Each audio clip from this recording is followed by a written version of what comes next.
በስመ ስላሴ በስመ አብ ወወልድ ወመንፈስ ቅዱስ አሃዱ አምላክ አሜን። ሰላም እግዚአብሔር አምላክ ምስኩላትኩም ይኹን። ሰድራ እግዚአብሔር አምላክ ከመይ ውዒልኩም? ኣነ እግዚአብሔር ይመስገን ክብሪ ይስፋሕ መድኃኔ ዓለም ኣቦይ። ከምቲ ኣነ ጽቡቕ ዝወዓልኮ ድማ ጽቡቕ ውዒልኩም ክትኮኑ ናይ ኩሉ ግዜ ተስፋይን ትምኒተይን እዩ። ኣሜን። ስንክሳር ዘወርሃ የካቲት 21 ኣደይ ማርያም ጸሎታን በረኸታን ኣማላድነታን ናይ ቅድስተ ቅዱሳን ድንግል ማርያም ኣዴና ምስኩላትና ይኹን ኣሜን። ስንክሳር ድሰምዕ ዘንብብ ፍቕሪ ጎይታ ኣብ ልቡ ይዕምብ ሓለዋን ጸሎትን ናይ ቅዱሳን ደማ ይረክብ። ዝክረ ጻድቅ ለዓለም ይህሉ ዝኽሪ ናይ ጻድቕ ንዓለም እዩ ዝነብር። ካብ ኩሉ ክፉእ ዘበለ ክድሕኑ ንቅዱሳን ተማሕፀኑ ኣሜን። በስመ ኣብ ወወልድ ወመንፈስ ቅዱስ ኣሃዱ ኣምላክ ኣሜን። ወላዲተ ኣምላክ ቅድስቲ ድንግል ማርያም ኣደይ ልሳን አንደበት ኩነኒ። እንቋዕ ናብ ናይ ቅዱስ ኣናሲሞስ ሐዋርያን ናብ ናይ እመቤትና ቅድስቲ ድንግል ማርያም በዓል ብሰላም ኣብፅሐና ኣብፅሐኩም ኣሜን። ድንግል ማርያም ኣደ ኣምላክ እመብርሃን ድንግል ማርያም ብሰለስተ ወገን ብስጋ ብነብሲ ብልቦና ድንግል ብሰለስተ ወገን ካብ ሃልዮ ካብ ነቢብ ካብ ገቢር ንጽህቲ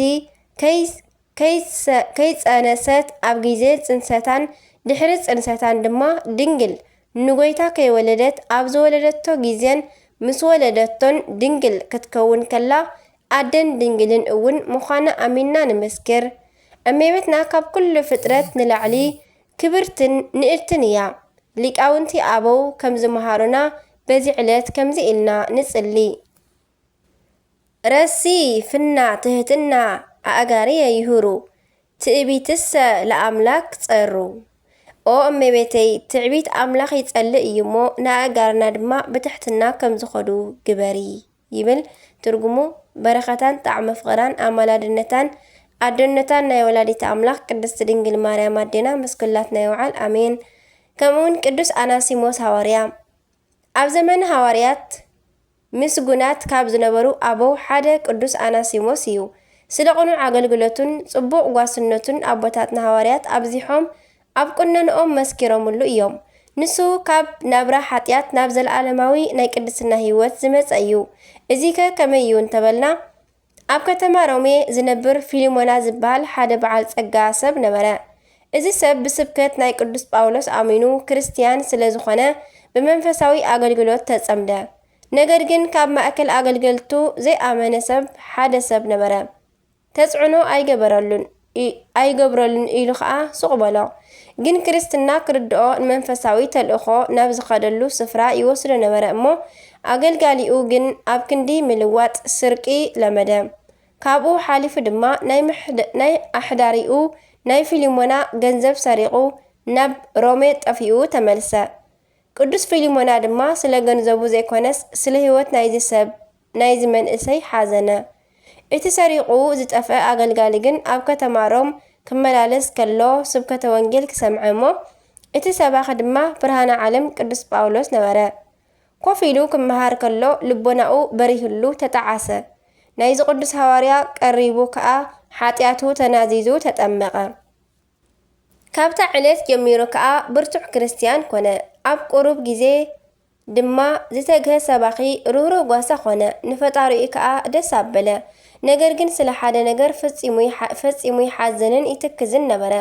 ናይ ቀደም ኣሕዳሪኡ ቅዱስ ፊሊሞና ከም ዝሓዘነሉ እናፈለጠ ሱቕ ምባል ስለ ዘይከኣለ ንመምህሩ ንቅዱስ ጳውሎስ ነገሮ። ኣብቲ ጊዜ ሐዋርያ ጳውሎስ ብእስራትን ብግርፋትን ይሳቐ ነበረ። ኣብ ሮም ከሎ ድማ ሓጻር ክታብ ወይ ከዓ ደብዳቤ ጽሒፉ ነዚ ወዲ መዝሙር ሂቡ ናብቲ ናይ ቀደም ኣሕዳሪኡ ናብ ፊሊሞና ለኣኾ። እዛ ጥማር ወይ ከዓ ክታብ ደብዳቤ ክሳብ ሎሚ ምስ 81 መጻሕፍቲ ካብ ናይ ቅዱስ ጳውሎስ 14 መልእኽትታት ከም ሓንቲ ኮይና ተቖፂራ ንጥቀመላ ኣለና።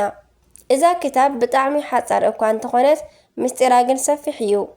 እዚ ዝተለኣኸ ክርስቲያን ድማ ነዛ ክታብ ወሲዱ ንቅዱስ ፊሊሞና ነቲ ናይ ቅድም ኣሕዳሪኡ ኣረከበ። ቅዱስ ፊሊሞና ድማ ብደስታ ሓቒፉ ሰዓሞ። እዚ ተለኣኺ ሰብ ድማ ኣብ ኣከባቢኡ ኣገልጋሊኡ ናብ ቅዱስ ጳውሎስ ተመልሰ። ወዲ መዝሙር ኮይኑ ድማ ብዙሕ ኣገልገለ። ቅዱስ ኣናሲሞስ ማለት ናይ ቀደም ናይ ሰብ ኣገልጋሊ ሎሚ ናይ ክርስቶስ ባርያ ቀደም ሰራቒ ሎሚ ግን ንኣባጊዕኡ ዝርሕርሕ ክርስቲያን እዩ። በረኸት ይሕደረና። ኣብ 67 ዓመተ ምህረት ንቅዱስ ጳውሎስ ምስ ሰየፍዎ ንዕኡ ከዓ ኣሳዲዶም ኣሳቀዮም ኣህዛብ ቀተልዎ። ኣብ ሰማይ ድማ ናይ ሃዋርያውነት ናይ ሰማዕትነት ኣክሊል ተጎናጸፈ። በረኸቱ ይሕደረና። በረኸት ቅዱሳን ይኽፈለና ኣሜን። ለካቲት 11 ዝኽበሩ ዓመታዊ ናይ ቅዱሳን በዓላት ድማ ቅዱስ ኣናሲሞስ ሃዋርያ፣ ኣባ ዘካርያስ ዘሃገረ ስሃ፣ ኣባ ኣካክዮስ ጻድቅ፣ ኣባ ገብርኤል ሊቀ ጳጳሳት፣ ኣባ ገብርኤል ናይ ኢትዮጵያ ጳጳስ። ወርሓዊ በዓላት ድማ ቅድስት ድንግል እመቤታ ማርያም ወላዲተ ኣምላክ፣ ኣቦ ጎርጎርዮሳት፣ ኣቡነ ምእመነ ድንግል፣ ኣቡነ ዓምደ ስላሴ፣ ኣባ ኣሮን ሶርያዊ፣ ኣባ መርትያኖስ ጻድቅ። በረኸቶም ይሕደረና። ካብ ፍቕሪ ቅዱሳን ኣይፍለየና። ካብ ኣናበባ ካብ ኩሉ ቃላት ዘውደቐ ዝነጠበ ድማ ብኣፈ ቅዱሳን ትጉሃን መላእክት ይተኣረመለይ። ኣሜን ኣሜን ወኣሜን ይበሉ ኩሎም መላእክቲ ሰማይ። አቡነ ዘበሰማያት ይትቀደስ ስምከ ትምጻእ መንግሥትከ ወይኩን ፈቃድከ በከመ በሰማይ ከማሁ በምድር ሲሳየነ ዘለለ ዕለትነ ሀበነ ዮም ህድግ ለነ አበሳነ ወጌጋየነ ከመ ንሕነኒ ንህድግ ለዘአበሰለነ ኢታብአነ እግዚኦ ውስተ መንሱት አላ አድኅነነ ወባልሐነ እምኩሉ እኩይ እስመ ዚአከ ይእቲ መንግሥት ኃይሉ ስብሐት ለዓለመ ዓለም አሜን።